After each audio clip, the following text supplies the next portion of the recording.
ठीक है, तो सभी बच्चों के परसेंटेज अच्छे आना चाहिए, सभी बच्चों के।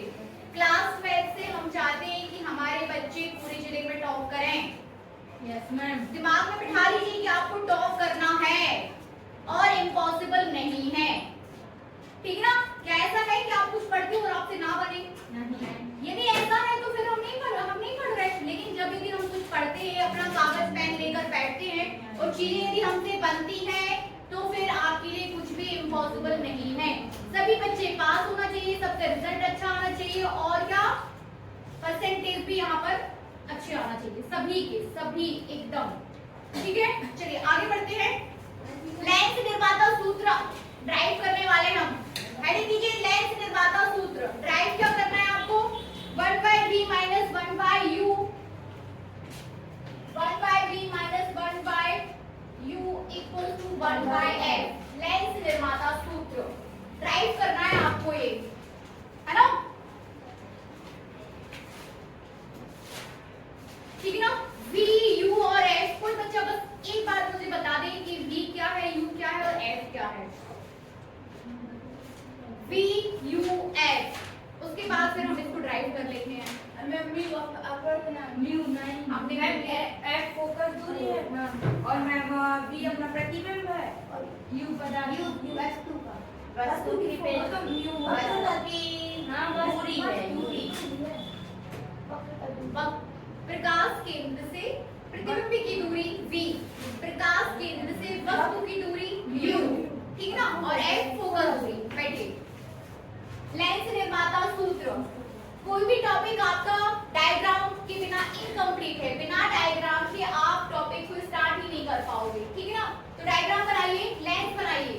उत्तर लेंस लेके चल रहे हैं हम।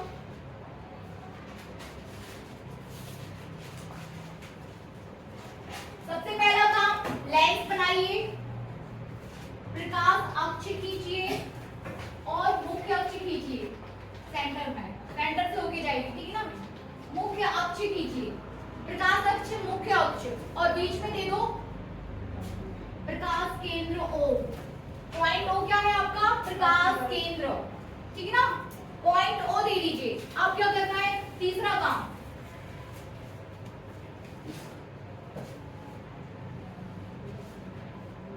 जब भी आप नोट्स बनाएं या फिर एग्जाम में डायग्राम बनाएं, हम स्केल का यूज जरूर करें, ठीक है ना। स्केल का यूज करें।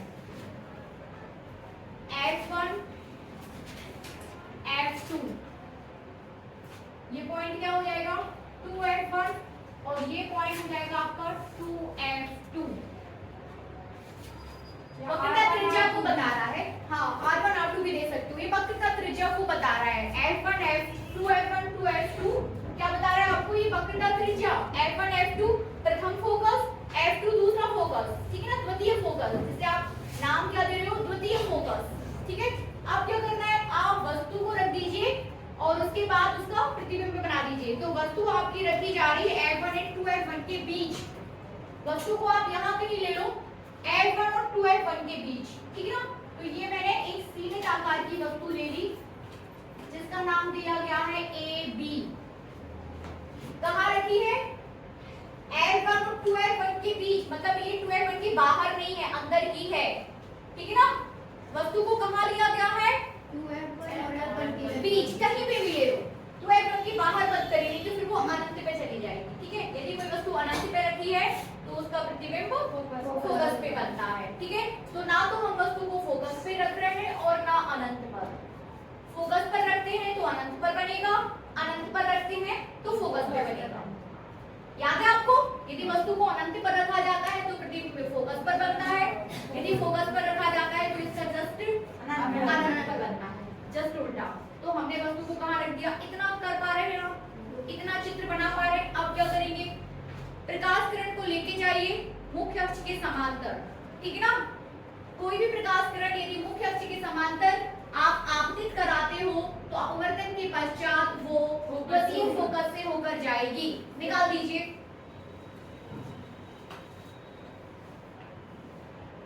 ठीक है ना, कहाँ जाएगी? द्वितीय फोकस तक।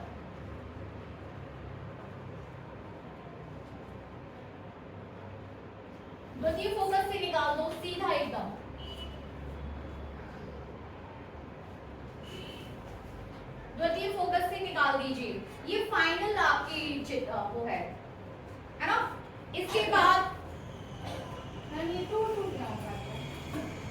आप R1 R2 भी कर सकते हो, कोई दिक्कत नहीं है, ठीक है ना। अब दूसरी चीज आप कहाँ से लेके जा रहे हो, लेकिन चित्र आपका थोड़ा गड़बड़ ऐसा है कि यदि आप यहाँ त्रिभुज बनाओगे तो वो बनेगा नहीं, आपको ऐसे हमें ऐसे करना चाहिए था।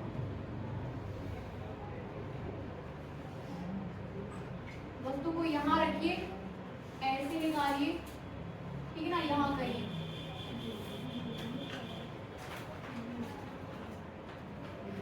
केंद्र O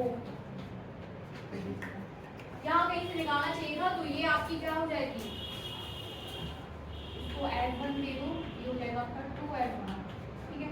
यहाँ दे दो F2, यहाँ दे दीजिए 2F2, इसको यहाँ से निकाल दीजिए, जो दिए फोकस से, ठीक है ना। ये वाला बना दे, वो एक से तो है, बस ये थोड़ा दूर हो गए, ठीक है। द्वितीय फोकस से निकाल दीजिए, कहाँ से होके जाएगी, द्वितीय फोकस से। अब दूसरी किरण आपको कहाँ से डालना है, प्रकाश केंद्र से, और वो जाके सीधे निकल जाएगी। यदि कोई प्रकाश किरण को आप कहाँ से निकाल रहे हो, प्रकाश केंद्र से, तो वो कहाँ चली जाएगी, सीधे। डाल दीजिए, प्रकाश किरण से सीधा निकाल दो,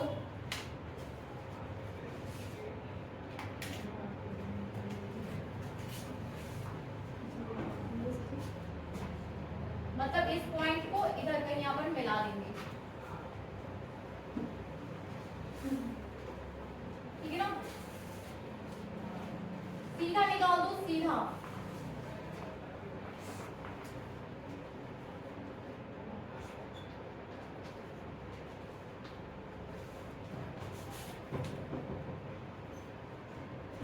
और कहाँ जाके मिलेगी, इस पॉइंट पर। ये दोनों अपवर्तित किरणें कहाँ मिल रही है, इधर कहीं, और यहाँ आपका जहाँ अपवर्तित किरणें एक दूसरे को क्रॉस करती है, प्रतिबिंब वही बन जाता है, ठीक है। तो यहाँ आप बना दो प्रतिबिंब आई,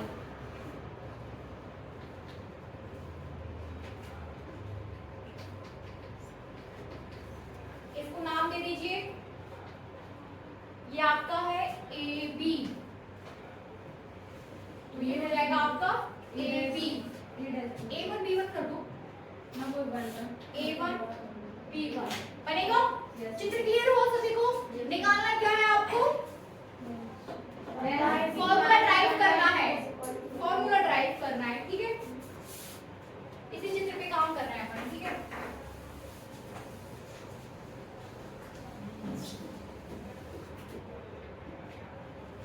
यहाँ देखिए, ये आपका प्रकाश केंद्र है, ये वस्तु रखी है, तो इसे मैं U दे दूं, ठीक है ना।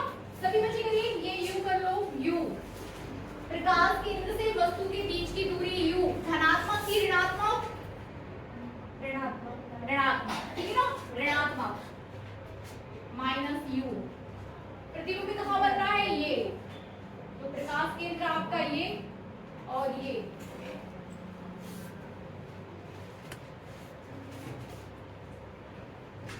धनात्मक की ऋणात्मक, और इसको मुझे क्या करना है, नाम क्या देना है, यहाँ पे दूरी को क्या बोलेंगे, बी दे दे, बी, क्लियर, UV, इतनी सारी चीजें हम दे चुके हैं, ठीक है ना। और यहाँ पर एक डिस्टेंस और हम दे देते हैं, ये आपका प्रकाश केंद्र और ये फोकस, तो ये इसको हम बोल देंगे F, इसकी फोकस दूरी, प्रथम फोकस बिंदु, द्वितीय फोकस बिंदु, फोकस दूरी, ठीक है ना। F1 F2 क्या है, बिंदु, प्रथम फोकस बिंदु, F1 को प्रथम फोकस बिंदु बोलेंगे, F2 को द्वितीय फोकस बिंदु बोलेंगे, और F1 अब ये डिस्टेंस कितनी हो जाएगी, फोकस दूरी small s, is that clear. नामांकित कर दीजिए पूरे चित्र को, आपके पास A है, B है, ठीक है ना, A1 है, B1 है, हमने यहाँ पे नाम नहीं दिया, तो इसको भी दे दो, यहाँ D दे दो, और यहाँ पर आप दे दीजिए E, जो आप देना चाहें, ठीक है ना। इस पॉइंट को D दे दीजिए, सारे पॉइंट्स, ऐसा कोई पॉइंट जो जिसको हमने नामांकित ना किया हो, कर दिया। चित्र सभी को क्लियर है, कोई प्रॉब्लम, एनी प्रॉब्लम। चलिए अब देखिए, त्रिभुज बन रहे हैं अपने, कहाँ कहाँ त्रिभुज बन रहे हैं, A1 ABO, चित्र अपना त्रिभुज बन रहा है और इसी के समरूप यदि त्रिभुज की बात करें तो कौन सा त्रिभुज आप ले सकते हो? ओ बी ए ओ आपको खुद ही बताना है। यदि आप ए बी ले रहे हो तो आपको A1 B1 लेना ही है उसके साथ, ठीक है ना? यही उसके साथ समरूप त्रिभुज बताएगा। तो ए बी A1 B1 ओ हो जाएगा। ले लीजिए समरूप त्रिभुज, लिख दीजिए थोड़ा सा ऐसा, समरूप त्रिभुज AOB तथा समरूप त्रिभुज AOB तथा A1 B1 O में लगा दीजिए समरूपता।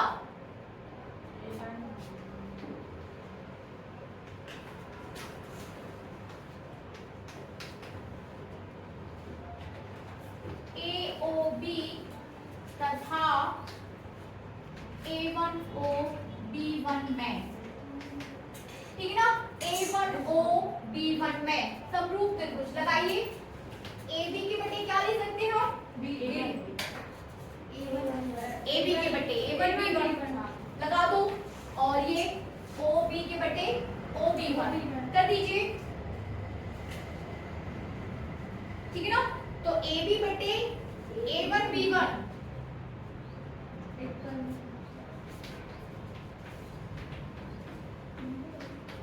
A1 B1, इसके बाद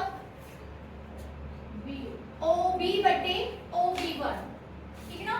OB बटे OB1 समीकरण 1, ठीक है? आगे करिए। कहाँ पे? ओ ए और ओ ए नहीं, एक्चुअली दिक्कत ये है कि इससे आपको फायदा नहीं है। आपके इससे क्या है, आप इसको u में बदल पा रहे हो, ये आपके इस करने से आपको फायदा नहीं है क्योंकि आपके पास u को ना डिनोट कर रहा है ना v को डिनोट कर रहा है। करण लेने का कोई मतलब नहीं है, समझ रहे ना? आप उसको डेरिवेशन इस तरीके से आप चीजों को सिलेक्ट करते हो कि कहीं ना कहीं आपको वहां तक पहुंचना है 1/v - 1/u = 1/f। तो आप ऐसे ही पॉइंट्स को सिलेक्ट करिए पूरे डेरिवेशन में कि आप v को ले सको, कि आप u को ले सको। अब इसको लेने का मतलब क्या है? इसको लेने का मतलब सीधा है कि आप u पे बात कर सकते हो। इसको लेने का मतलब क्या है? OB1 को, कि आप v पर बात कर सकते हो, ठीक है ना? फिर ये चीज आपकी किसको बतानी है? इसको बतानी है कि नहीं? तो इसीलिए आपने ये सारे पॉइंट्स को लिए हैं। आगे करिए इसको। अब यहाँ पे ये देखिए, इसी प्रकार आपके पास दो और त्रिभुज बन रहे हैं। कहाँ पर? DOF2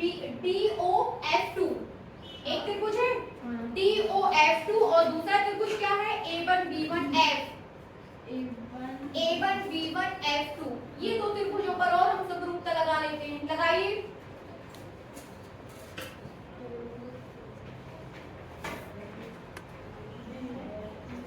तथा समरूप त्रिभुज कौन सा है? ODF2, ठीक ना? ये ODF2 है कि नहीं? ODF2 और F2AB A1B1 कर दीजिए।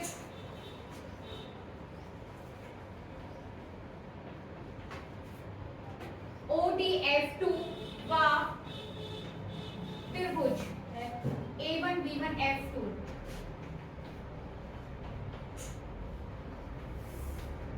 में यहाँ पे भी लगा दिए समरूपता। तो क्या कर सकते हो आप? OD डिवाइडेड बाय A1B1 करिए।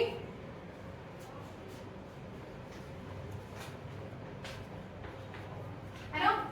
और आपका OF2 डिवाइडेड बाय F2B1 लिख दीजिए।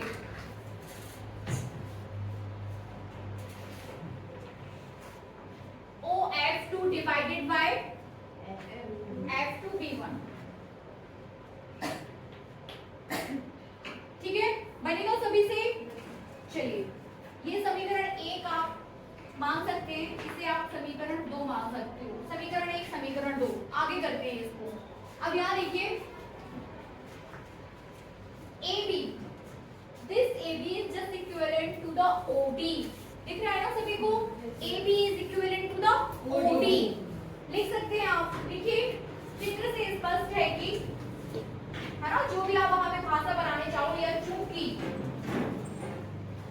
में आ जाएगा आपका AB equivalent to the OB OD, कर दो इसको AB बराबर OD। तो समीकरण 2 से ओडी का मान रख देंगे ये भी रख दीजिए, वो स्क्वायर हो जाएगा मान फटाफट कर दो, फटाफट कर दो। AB की जगह OD रख दो इस वाले समीकरण में, समीकरण 2 में, समीकरण 2 में करिए और बताइए कि कितना आ रहा है।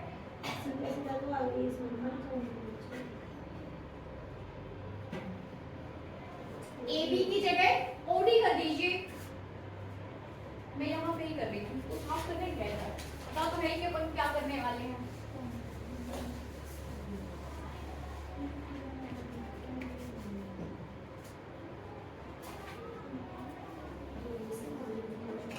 कितना लेना है हमें AB की जगह OD कर दीजिए इस वाले समीकरण ओडी की जगह AB, ठीक है। तो समीकरण 2 से, समीकरण 2 से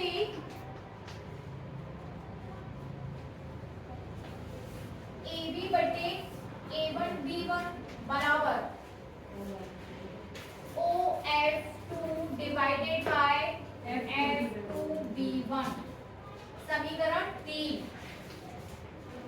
यहाँ तक किया सभी ने, समीकरण 3। अब समीकरण 3 और समीकरण 1 को देखो ध्यान से, क्या समझ आ रहा है आपको। समीकरण 3 दोनों बराबर है तो बराबर कर दो, कर दीजिए। क्या आया, minus U upon B equals to F upon B minus F. आ गया, वेरी गुड, आ गया ना सभी का। समीकरण 1 व 3 से बाकी बच्चे भी करें।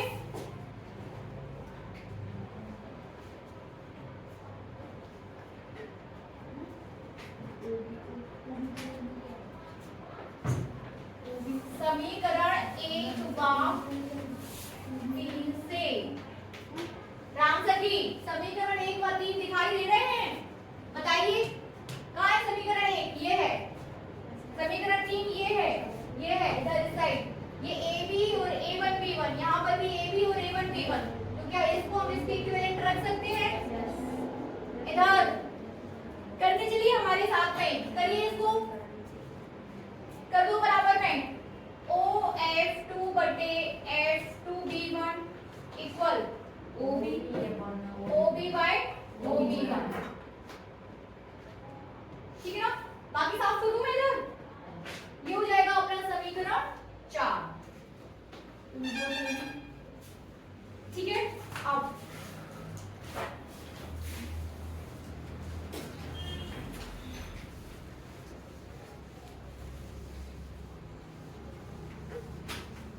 आगे सॉल्व करिए। कहाँ आप U लिख सकते हो, कहाँ F और कहाँ B, चित्र को ध्यान से देखिए। OF1 इक्वल्स टू, फटाफट बता दो मुझे, OF1 equals to U minus u OF1 नहीं, OB भाई, OB OF1 तो इधर ही तक आ रहा, OB, ठीक है ना। OB की जगह कितना लिख सकते हैं आप, माइनस U। आपको OB चाहिए, यहाँ देखो, आपको OB चाहिए, आपको OB1 चाहिए, आपको OF2 चाहिए और आपको F2 B1 चाहिए। लिख दो सबको। OB1 को ध्यान से देखिए, OB1 क्या दिखाएगा, B। OF2 क्या दिखाएगा, b minus f. OF2 f b minus OF2 तो F है, तो है कि नहीं, OF2 तो है, तो F लिख दो, F2 B1। अब देखो F2 B1, इसको देखो ये चीज F2 B1 ये है, ये वाला डिस्टेंस, इसको क्या लिख सकते हैं, b minus f. V minus F कर दीजिए, V minus F। It means इससे इसको माइनस कर दें तो हमें इतना मिल जाएगा, है कि नहीं। V माइनस F सभी के मान समीकरण 4 में रखने पर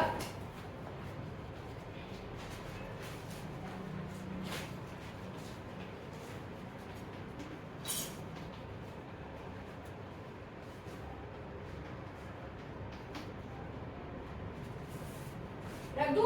OF2 लिख दीजिए, F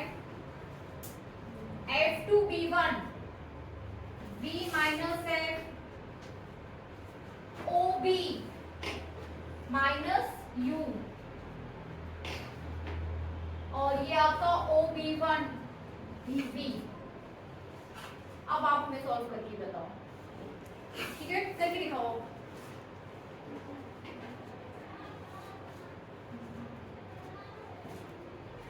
करके दिखा दीजिए फटाफट, निकाल सकते हो आप। हमें लगता है कि हमें नेक्स्ट टॉपिक पे पहुंचना चाहिए।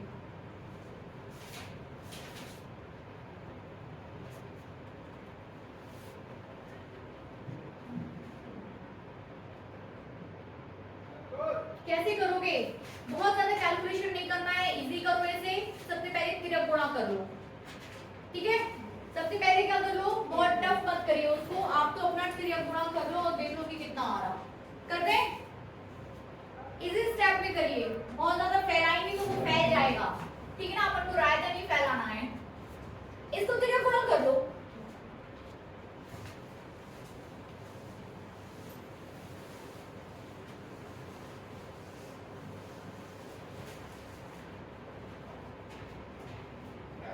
वी एफ इक्वल्स टू, सिर्फ गुणा कर रहे हैं, ठीक है ना, minus u v minus f, ठीक है।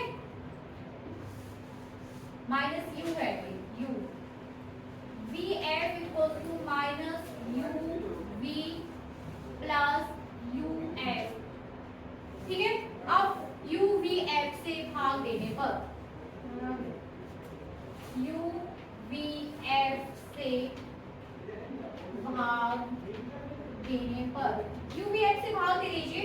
सो v f divided by u v f equals to minus u v f plus u v f, ठीक है। b is cancelled by b and f is cancelled by f, so we have 1 upon u equals to minus u, this u cancels, b so b cancels, we have 1 by f plus uf, so 1 upon v, तो कितना लिख सकते हैं हम इसको, 1 by f equals to 1 by v minus 1 by v।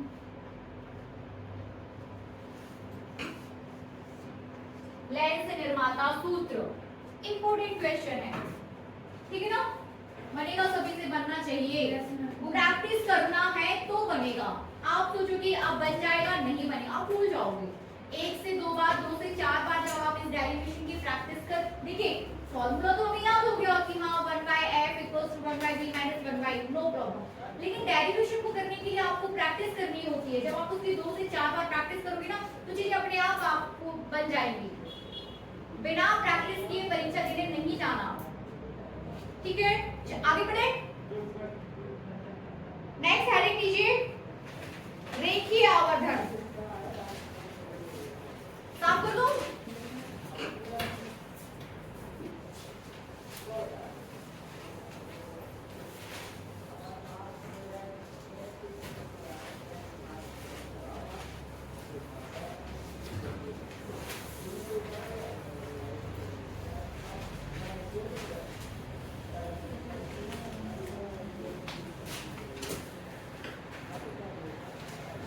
हमारे पास रेखीय आवर्धन,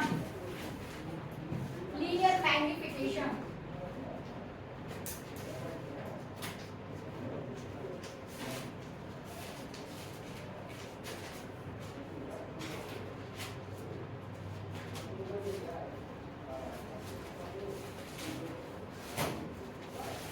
magnification, what is the meaning of magnification? वही जो आप समझ रहे हो, आवर्धन। आवर्धन मतलब आवर्धित करना, बढ़ा देना, मैग्नीफाइड कर देना, समझा देना चीजों को, ठीक है ना। डेफिनेशन नोट कर लो इसकी।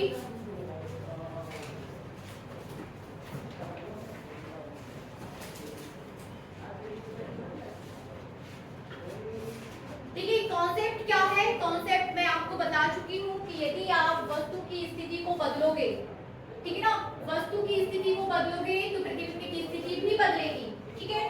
फॉर एग्जाम्पल आपने अभी वस्तु को अनंत में रखा, तो प्रतिबिंब कहाँ बनता है?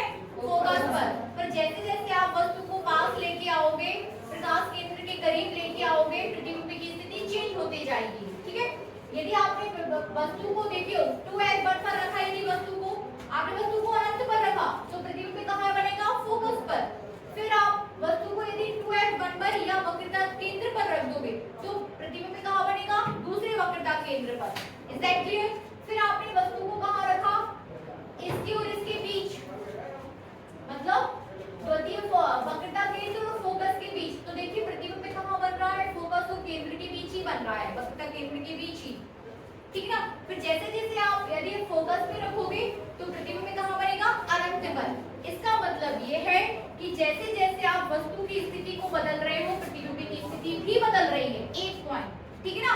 इट मींस कि u और v के बीच कुछ संबंध आ रहा है, u को चेंज करने पर v चेंज हो रहा है। Is that clear? फिर दूसरा कॉन्सेप्ट यहाँ पर ये लग रहा है कि जैसे जैसे आप वस्तु को पास लेके आते हो या दूर लेके जाते हो, इसी वस्तु पर हम काम कर रहे हैं, जो a और b आपने सिलेक्ट की है, ठीक है ना? उसी वस्तु पर काम कर रहे हैं। यदि वस्तु को जैसे जैसे आप पास या दूर लेके जाते हो तो वस्तु की आकृति में भी परिवर्तन होता है।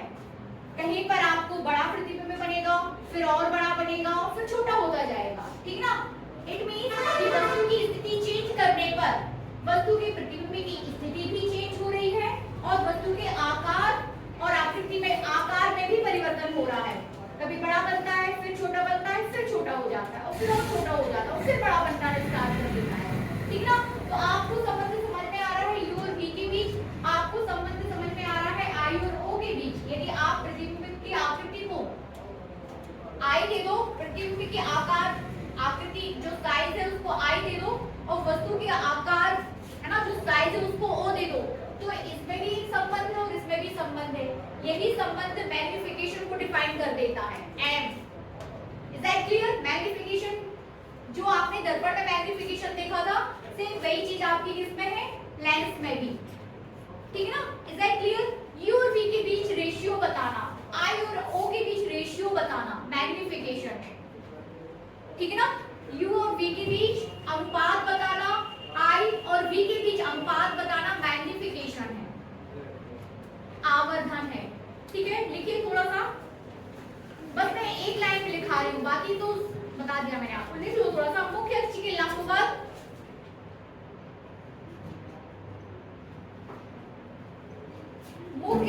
लंबवत प्रतिबिंब की लंबाई i,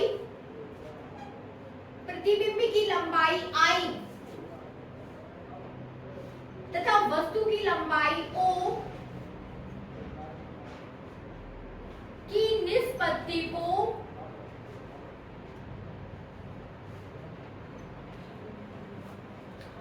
निष्पत्ति को रेखीय आवर्धन कहते हैं। रेखीय आवर्धन कहते हैं। ठीक है ना? क्या बोलते हैं? रेखीय आवर्धन। आगे लिखिए, इसे अक्षर m से प्रदर्शित किया जाता है, स्मॉल m। इसे अक्षर m से प्रदर्शित किया जाता है, अर्थात स्मॉल m इक्वल्स टू प्रतिबिंब की लंबाई बटे वस्तु की लंबाई। कर दीजिए, प्रतिबिंब की लंबाई बटे वस्तु की लंबाई। लंबाई प्रतिबिंब की लंबाई बटे वस्तु की लंबाई। लंबाई है ना, लंबाई की बात कर रहे हो तो i और o आएगा। प्रतिबिंब की लंबाई को आप i से डिनोट कर दे रहे हो और वस्तु की लंबाई को o से। अब इसी i by o को आपको किस में लेके जाना है? v by u में। ठीक है ना? v by u में लेके जाना है। तो इसके लिए हम छोटा सा डेरिवेशन एक करेंगे। लिखिए, उत्तल लेंस के लिए आवर्धन, उत्तल लेंस के लिए रेखीय आवर्धन। ठीक है ना?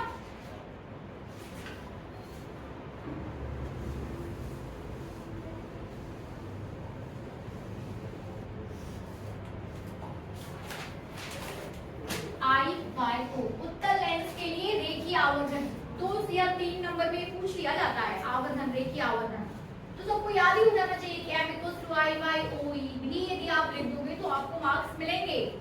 ज्यादा आप थ्योरी नहीं लिख पा रहे, वहां पर ड्राइव नहीं कर पा रहे चीजों को, तो यदि आप m equals to i by o और m equals to v by o इतना ही लिख दोगे तो आपके नंबर आपको मिलेंगे, मार्क्स पूरे नहीं मिलेंगे पर मिलेंगे, ठीक है ना। तो आगे करिए इसको, m equals to i by o, इसे हमें थोड़ा सा ड्राइव करना है, ठीक है। चित्र अपना ले लेते हैं, वस्तु है ही अपने पास, प्रतिबिंब भी बन ही रहा है, ठीक है ना। समरूपता लगा दो फिर से, बन जाएगा। देखिए समरूप त्रिभुज, कौन कौन से समरूप त्रिभुज पे आप बात कर रहे हो, वही दो समरूप त्रिभुज। एक तो देखो आपको आई बाई ओ लगाना है, तो ए बी और ये पूरा ले लीजिए, यही वाला समरूप त्रिभुज ए बी ओ और ओ ए वन बी वन, ये आपका आई हो जाएगा, ये ओ हो जाएगा और ये आई। देखिए समरूप त्रिभुज ए बी ओ,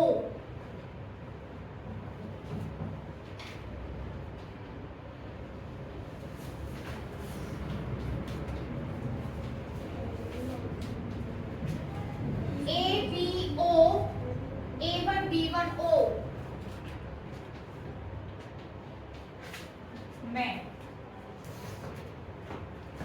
कर दो फटाफट, ए बी बटे A one B one equals to O B, ठीक है ना, ए वन बी वन और फिर क्या आ जाएगा ओ बी बटे ओ बी वन कर दो ओ बी बटे ओ बी वन, ठीक है। तो ए बी की जगह आपका क्या आ जाएगा, फटाफट लिख दो यार, ध्यान है ना। ए बी की जगह आप कितना लिख सकते हो, इस उपयुक्त समीकरण में, ये आप समीकरण 1 दे दो, समीकरण 1 में, समीकरण 1 में ए बी की जगह बता दो कितना है ओ, फिर ए वन बी वन बता दीजिए आप मुझे कितना है, ठीक है ना। इसी के साथ ओ बी बता दो और ओ बी वन बता दो, फटाफट बता दो, माइनस यू बी है ना, फटाफट बता दो। A b u a b की जगह सभी बच्चे बताएं, सिर्फ एक और दो नहीं, ए बी आई कोई होगा, ए बी आई बताओ ए बी आई मुझे बस हुआ है, ना तो बस टू बी है। अब देखो ये यू बोल रही है a b, baby a b कितना है, ए बी आई देखो ना ध्यान से, देखो ये दिख रहा है ए बी दिख रहा है, फिर ये भी क्या है, ये है ए बी, ये ए बी मतलब वस्तु की लंबाई है, ए बी क्या है वस्तु की लंबाई, और वस्तु की लंबाई मतलब ओ, वस्तु की लंबाई मतलब ओ, तो ये ओ आ जाएगा, है कि नहीं। फिर यहाँ देखो A1B1 कहाँ है ये A1B1, ये क्या दिखा रहा है A1B1, प्रतिबिंब की लंबाई, सबको आना चाहिए, कोई बहुत बड़ा वो नहीं चल रहा, हम रिसर्च नहीं करने जा रहे कि नहीं समझ में आया, सामने दिखाई दे रहा है A1B1 I OB minus U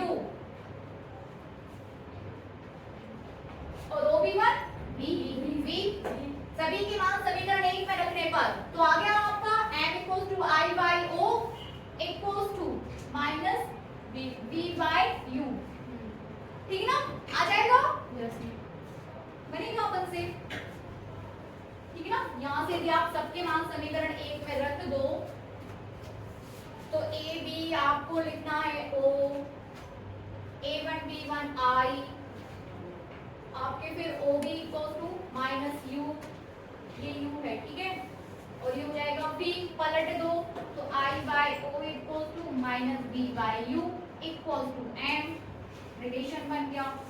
इस पे न्यूमेरिकल साइन है तो आपको बन जाना चाहिए, क्योंकि जब आप इक्वेशन को ड्राइव कर चुके होते हो ना तो आपका कॉन्फिडेंस बढ़ जाता है, आपको चीजें याद हो जाती हैं।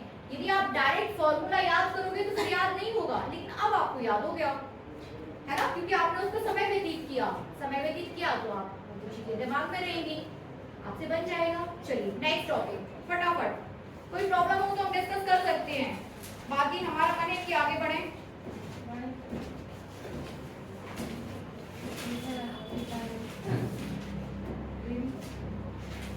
कोई भी दिक्कत है तो बताइए, नहीं तो आगे बढ़े। हेडिंग कीजिए लेंस क्षमता, थ्योरेटिकल टॉपिक है, फटाफट इसको कर लेते हैं, लेंस क्षमता। इसके बाद हम एक दो न्यूमेरिकल्स भी करेंगे आज, ठीक है। लेंस क्षमता, ये पूरा साफ कर दूं, अच्छे से रहा करो यार, हमारा तीनों नोट अच्छा नहीं लगता।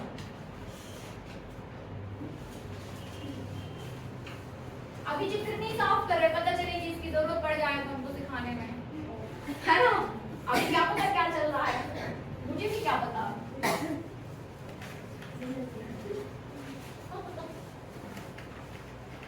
है कि नहीं, क्यों चित्र साफ करें जब एक ही चित्र से पूरा काम चल रहा है तो।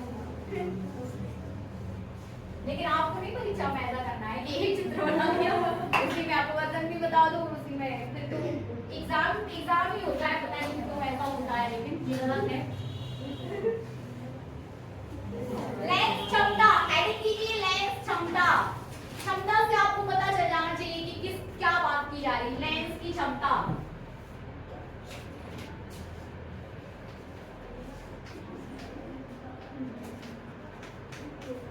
सब आपके ये 1 नंबर 2 नंबर वाली क्वेश्चन है और मैंने अभी नहीं देखा है कि आपका ये सिलेबस में है कि नहीं। सिलेबस इन द सेंस कि आपके जो परीक्षा वाला वार्षिक परीक्षा वाला सिलेबस, बट मुझे लग रहा है कि आपको थोड़ा सा हमें इस पर डिस्कस करना चाहिए, ठीक है। लेंस क्षमता नोट कर लो थोड़ा सा 1-2 लाइन। लेंस द्वारा प्रकाश किरण का मुड़ना, अच्छी नहीं लग रही पर ये डेरिवेशन ठीक है। लेंस द्वारा प्रकाश किरण का मोड़ना लेंस की क्षमता द्वारा नापा जाता है। यह लेंस की फोकस दूरी पर निर्भर करता है।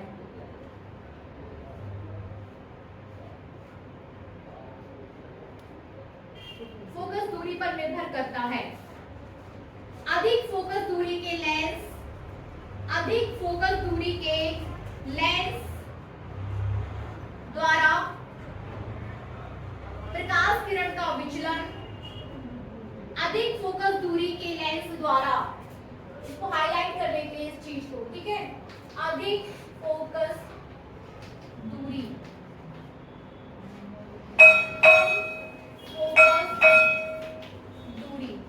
अधिक फोकस दूरी के लेंस द्वारा प्रकाश का विचलन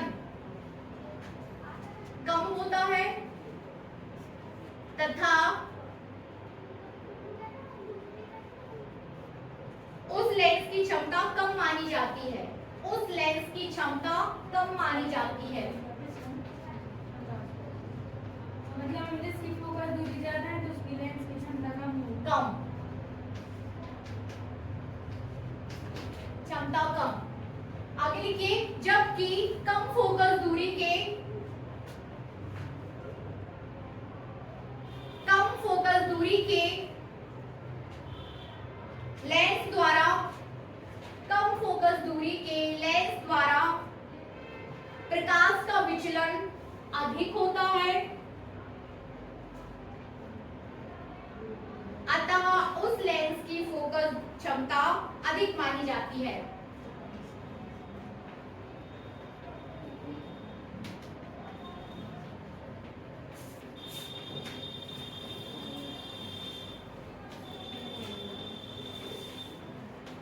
कैसी मानी जाती है? अधिक। उस लेंस की फोकस दूरी अधिक मानी जाती है, सॉरी क्षमता अधिक मानी जाती है, ठीक है। बेबी चलो बताओ 1-2 सारी पहली लाइन को पढ़ो, क्या लिखा है मैंने?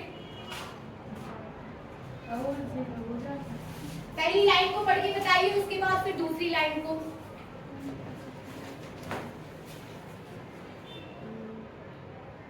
अधिक फोकस दूरी प्रकाश का विचलन। 1 मिनट पुस्तक से नहीं पढ़ना, उसको देखो ध्यान से सामने। इसमें जिसकी अधिक फोकस, अपने मन से बोलना है ना? हाँ अपने मन से बोलो। जिसकी अधिक फोकस दूरी रहेगी उसका विचलन कम होगा और उसकी क्षमता भी कम होगी। Very good. हाँ बोलो बोलो। और जिसकी फोकस दूरी कम होगी उसका विचलन अधिक होगा और क्षमता भी अधिक होगी। कम है ना? हाँ तो बोल रहा है, जिसकी फोकस दूरी कम होगी उसकी क्षमता अधिक होगी और विचलन भी अधिक होगा। रेडी? आप बोलिए पीछे। आपका ज्ञान बिना भी हो जाएगा। महिमा पटेल, महिमा बोलिए। मैम मतलब फोकस दूरी की जो फोकस दूरी अधिक होगी तो विचलन कम होगा, प्रकाश का विचलन कम होगा और उसकी क्षमता भी कम होगी। ठीक है, विचलन कम क्षमता कम, ठीक है ना? विचलन कम क्षमता कम और अगर विचलन अधिक क्षमता अधिक। और अगर फोकस दूरी कम ऑब्जेक्टिव का क्वेश्चन है आपके लिए ये।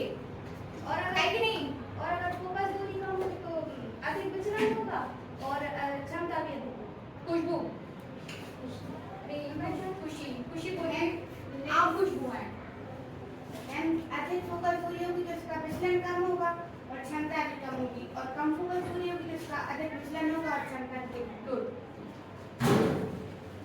अधिक फोकस आपसे दूरी फुल माइंड विचलन लिखेंगे। कम होगा और क्षमता भी कम होगी, और यदि कम फोकस दूरी होगी तो अधिक से विचलन पीछे होगा वाला। और क्षमता भी अधिक। वेरी गुड, बोलोगे आप? हाँ फटाफट बोलो। लेंस की फोकस दूरी अधिक हंसिए मत प्लीज, हंसिए मत। लेंस की फोकस दूरी अधिक होगी तो उसका विचलन कम होगा और क्षमता भी कम होगी, और लेंस की फोकस दूरी कम होगी तो उसका विचलन अधिक होगा और क्षमता भी अधिक होगी। ठीक है, रिलेशन आपसे ऑब्जेक्ट टू में यदि अधिक फोकस दूरी है तो क्षमता कम, ये आना है, ठीक है ना, और फोकस दूरी कम है तो क्षमता अधिक आना है। ऑब्जेक्टिव का क्वेश्चन है, चलिए लिख लीजिए थोड़ा सा आगे और। एक पतले लेंस की क्षमता, सूत्र तक पहुंच जाते हैं क्योंकि कल ये टॉपिक। एक पतले लेंस की क्षमता उसकी फोकस दूरी के व्युत्क्रम के बराबर होती है, व्युत्क्रम के बराबर होती है। हाँ, एक पतले लेंस की क्षमता उसकी फोकस दूरी के व्युत्क्रम के बराबर होती है। क्षमता का मात्रक डायोप्टर होता है। क्या है? डायोप्टर। इसे संकेत D द्वारा प्रदर्शित किया जाता है, डायोप्टर, TRE, TIOP, TRE, ठीक है ना, dioptre, DIOP, TRE, dioptre, dioptre, TRE, dioptre होता है, ठीक है। इसे आप कैपिटल D से डिनोट करते हो। It means D equals to 1/f, ठीक है, बनेगा। P equals to 1/f, D तो मात्रक है, डिनोट P से करते हैं। P इक्वल्स टू 1/f, क्षमता को P से डिनोट किया जा रहा है, P इक्वल्स टू 1/f और D उसका मात्रक है, बनेगा। सभी से एक और डेरिवेशन कर लेते हैं ना, इसी के जैसे ही है। देखिए हेडिंग दीजिए, संपर्क में रखे दो पतले लेंसों की फोकस दूरी। आज हमें समय मिला है तो उसको कर लेते हैं ना। संपर्क में रखे दो पतले लेंसों की फोकस दूरी, हेडिंग दीजिए। ये साफ कर दूं? अब अपना ये चित्र काम नहीं आएगा। अब क्यों नहीं काम आएगा? इसका कारण मुझे कौन बताएगा?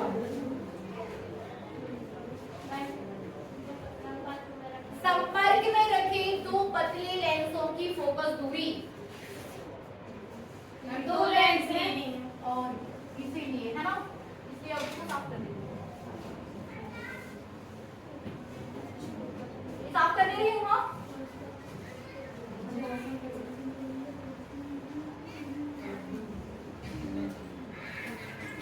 संपर्क में रखे दो पतले लेंसों की फोकस दूरी,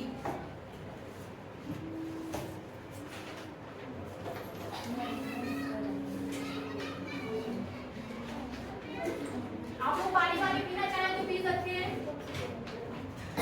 लेकिन टॉपिक को मन लगा के करना है ना, जबरदस्ती नहीं लेना है।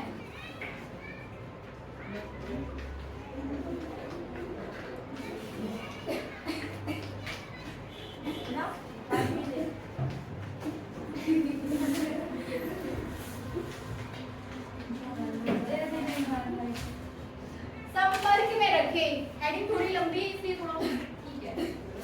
संपर्क में रखे भाई दो पतले लेंस है अब अपने पास, एक लेंस ये दूसरा लेंस ये, क्या ये संपर्क में है? अब संपर्क की भी आपकी दो प्रकार की स्थिति है, एकदम कांटेक्ट में या किसी डिस्टेंस डी पर, ठीक है ना।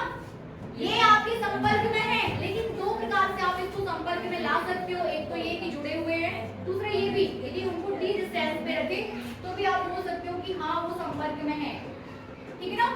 Is that clear? कंडीशंस क्या कि दो लेंस है आपके पास, उनको आप डी डिस्टेंस पर ले सकते हो। ये डी डिस्टेंस है, एक लेंस ये, दूसरा ये किसी स्मॉल डी डिस्टेंस पर है, और यहाँ पर डी इक्वल्स टू क्या हो गया? 0, ठीक है ना। तो इस प्रकार की कंडीशन में आपको संयुक्त फोकस दूरी निकालना है। एक लेंस की फोकस दूरी f1, दूसरे लेंस की फोकस दूरी f2, लेकिन जब दोनों लेंस मिलकर एक निकाय बना लेते हैं, एक बॉडी बना लेते हैं, एक सिस्टम, तो उस सिस्टम की फोकस दूरी क्या होगी वो हमें निकालना है। तो पहले चित्र बनाएंगे। बना लीजिए चित्र।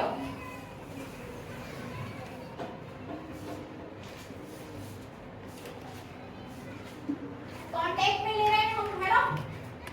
एक लेंस ये और दूसरा लेंस आपका ये हो जाएगा, ठीक है। एक को नाम दीजिए L1, दूसरे को दे दो L2 और फिर डाल दो आप क्या, मुख्य अक्ष।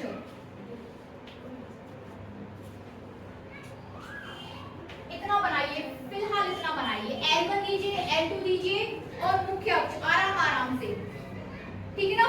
इसके बाद क्या कर सकते हैं, दोनों का प्रकाश केंद्र दे दो, जहां पर ये मुख्य या आपका ये,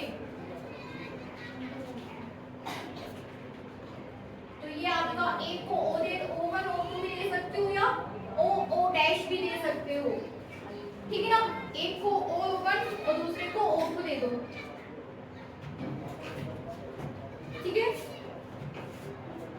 O1 O2 यहाँ पर आपको वही वाला कॉन्सेप्ट लगेगा। ध्यान से देखिए, इस लेंस के द्वारा बनाया गया ये कॉन्सेप्ट समझिए पहले थोड़ा सा, फिर हम इसको करते हैं।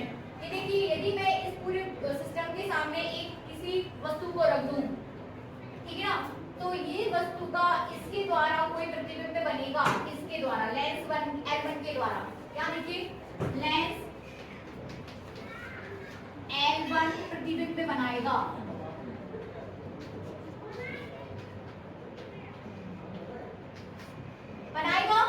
लेंस L1 जो है प्रतिबिंब बनाएगा, ठीक है ना। यही प्रतिबिंब जो है लेंस L2 के लिए वस्तु का कार्य करेगा।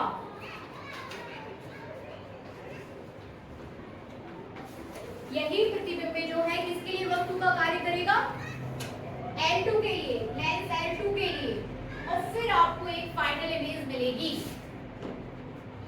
मैम ये कैसा कैसे इस लेंस का क्या नाम है, इस लेंस का L2। ये लेंस के सामने वस्तु रखी है, कहने का मतलब है कि पूरी निकाय के सामने, इस पूरे सिस्टम के सामने वस्तु रखी है। वस्तु का प्रतिबिंब पहले बनेगा किसके द्वारा, बनेगा तो निकाय के द्वारा, है ना। देखिए, प्रतिबिंब बनना, आपको फाइनल इमेज दिखाई दे रही, बट आप ये सोच ही नहीं पा रहे हो कि भैया वो इमेज कैसे कैसे बनकर आप तक पहुंची है, ठीक है ना। हमें जो चीजें दिखाई दे रही है वो फाइनल है, फाइनल इमेज हमें दिखाई दे रही है, बट हम इस बात पर विचार ही नहीं कर रहे हैं कि वो इमेज आप तक पहुंची कैसे है। ऐसे पहुंची, यहाँ देखिए, दो लेंस संपर्क में रखे हैं, ठीक है ना। ये लेंस प्रतिबिंब बनाएगा, कोई ना कोई प्रतिबिंब बनाएगा। वो प्रतिबिंब इस लेंस के लिए, जो पीछे लेंस रखा है, उस लेंस के लिए वस्तु का काम करेगा, ठीक ना। फिर वही वस्तु का प्रतिबिंब आपको फाइनल प्रतिबिंब मिलेगा। मतलब इसके द्वारा बनाया गया प्रतिबिंब भी इसके लिए वस्तु का काम कर रहा है, ठीक है ना। और फिर उसी का आपको फाइनल प्रतिबिंब आई पर मिलेगा। विचार कर लो, फिर आगे बढ़ते हैं।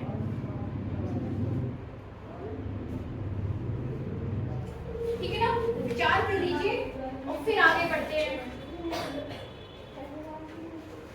या फिर अपन इसको चित्र से भी समझ सकते हैं।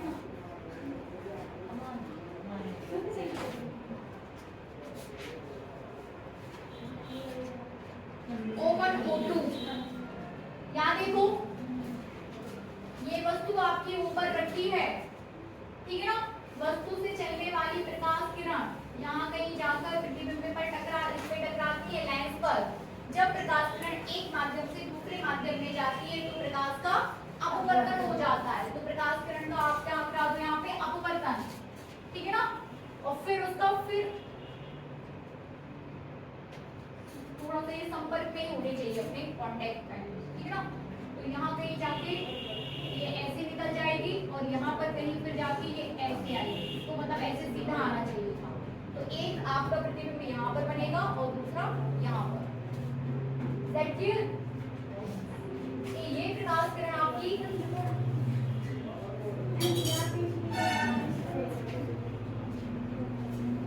फिर से देखिए, वस्तु रखी हुई यहाँ पर, वस्तु से प्रकाश किरण कहाँ चली, लेंस पर पड़ेगी, लेंस पर पड़ने के पश्चात वो दूसरी लेंस पर जाएगी। तो देखिए, या तो वस्तु आपकी पहले प्रकाश किरण सीधे निकल जाना चाहिए थी, निकलना चाहिए थी, लेकिन चूंकि आपके पास एक और लेंस रखा हुआ है तो इस लेंस के द्वारा इसका भी अपवर्तन होगा। तो आपसे ऐसा बोला जा रहा है कि यदि वो सीधे चली जाती तो यहाँ कहीं जाकर मिलती मुख्य अक्ष पर, तो एक यहाँ पर प्रतिबिंब बनता, ठीक है ना। अब यही वाला प्रतिबिंब किसके लिए वस्तु का कार्य कर रहा है, इस लेंस के लिए, समझ रहे ना। ये प्रतिबिंब इस लेंस के लिए, लेंस L2 के लिए वस्तु का काम कर रहा है और इसके द्वारा बना प्रतिबिंब अब आपको कहाँ मिलेगा, आई पर, फाइनल आई पर, ये वाला पॉइंट। फिर से देखो, प्रकाश किरण चली, ठीक है, चली, इस लेंस तक पहुंची और अपवर्तित हो गई किसकी तरफ, मुख्य अक्ष की तरफ। इतना सीखो अभी, यहाँ से चली और मुख्य अक्ष की तरफ अपवर्तित हो गई। जहां मुख्य अक्ष इसको काटेगी वहां किसका, वहां प्रतिबिंब बनेगा और उसको आप I1 दे दो, I1 I डैश जोड़ देना, वो दे दो, ठीक है। इतनी बात क्लियर। सीधी बात ये है कि आपसे ये बोला जाए, दो कंडीशंस आप लेके चल रहे हो। पहले आप क्या करते हो कि डाल दे रहे हो, वो आप ये लेके चल रहे हो, दो प्रकार से इसको आप समझ सकते हो। फाइनली रुको, मैं आपको दूसरे तरीके से इसको समझा रही हूँ, दूसरे तरीके से मैं समझा रही हूँ, ठीक है। यहाँ इसको ऐसे समझिए कि ये आपके पास लेंस है, ठीक है ना, एक ही लेंस है, अभी हम नहीं ले रहे दो, सिर्फ एक, ठीक है, सिर्फ एक लेंस। ये लेंस L1 है और ये इसका मुख्य अक्ष है, ठीक है ना। ये क्या है, इसका मुख्य अक्ष। ये वस्तु रखी है, वस्तु रखी है, चलने वाली प्रकाश किरण ये चल रही, चूंकि पतली है इसलिए बोला जाता है कि वो सीधे जा रही है, पतला लेंस है, ठीक है ना। जैसे ही एक माध्यम से दूसरे अब लेंस से बाहर वापस निकलेगी तो ये क्या हो जाएगी, अपवर्तित, झुक जाएगी प्रकाश किरण। आपका प्रतिबिंब कहाँ बन रहा है, यहाँ पर। इतनी बात तो क्लियर है सभी को, क्लियर है, इतनी बात क्लियर। लेकिन अब हम कह रहे हैं कि नहीं, एक और लेंस है, अब आप क्या कह रहे हो, अभी तक तो ये अपना क्लियर है, कोई प्रॉब्लम ही नहीं है, यही मान रहे हैं ना, एक ही है। लेकिन आपसे बोला जा रहा है कि नहीं, प्रकाश किरण क्या है, एक और है, यहाँ पे आपका लेंस रखा है, ये L1 और ये L2, ठीक है ना। इससे कोई इफेक्ट नहीं पड़ेगा, एक बार अपन प्रकाश किरण ऐसे डाल रहे हैं, कैसी एक बार ऐसे, तो जब दूसरे लेंस पे पड़ेगी तो ऐसे पड़ेगी। हाँ देखो, इतनी बात तो आपको क्लियर समझ में आ गई। अब हम आपसे बोल रहे हैं कि एक लेंस और है, एक नहीं, एक और है। अब आपकी ये प्रकाश किरण अब यहाँ से यहाँ तक तो आएगी, लेकिन यहाँ से अपवर्तित होगी। यदि एक और लेंस रखा है तो क्या वो सीधे आएगी, नहीं आएगी। कहाँ से आएगी, अब इधर से फिर उसको अपवर्तित हो जाना है। हाँ मैम, जैसे पहले मैं आपका दूसरे में फिर से अपवर्तित होगी ऐसे इधर कहीं, तो एक और इमेज यहाँ पे बनेगी। ये फाइनल इमेज है, मतलब ये फाइनल इमेज है, ये बोला जा रहा है कि बनी है, बनी होगी, ये आपके पास फाइनल इमेज है, समझ रहे हैं ना। ये इमेजनरी इमेज है कि हाँ ऐसा होगा, लेकिन ये आपके पास फाइनल इमेज है। अब क्लियर हुआ? खुशबू, एनी डाउट? डिस्कस कर सकते हैं, कोई दिक्कत नहीं है, आप जितनी देर चाहें हम उस पर डिस्कस कर सकते हैं, लेकिन चित्र आपको समझ में आना चाहिए। मैं पहली बार में बस तुझे आपके पास दो इमेज कहाँ, आपको तो फाइनल इमेज आप पर आपको दिखाई देगी ना। इमेज कैसी दिखाई देगी, फाइनल, ठीक है ना। इमेज कैसी दिखाई देगी, फाइनल। बना के दिखाओ चित्र, फिर अपन करते हैं इसको आगे।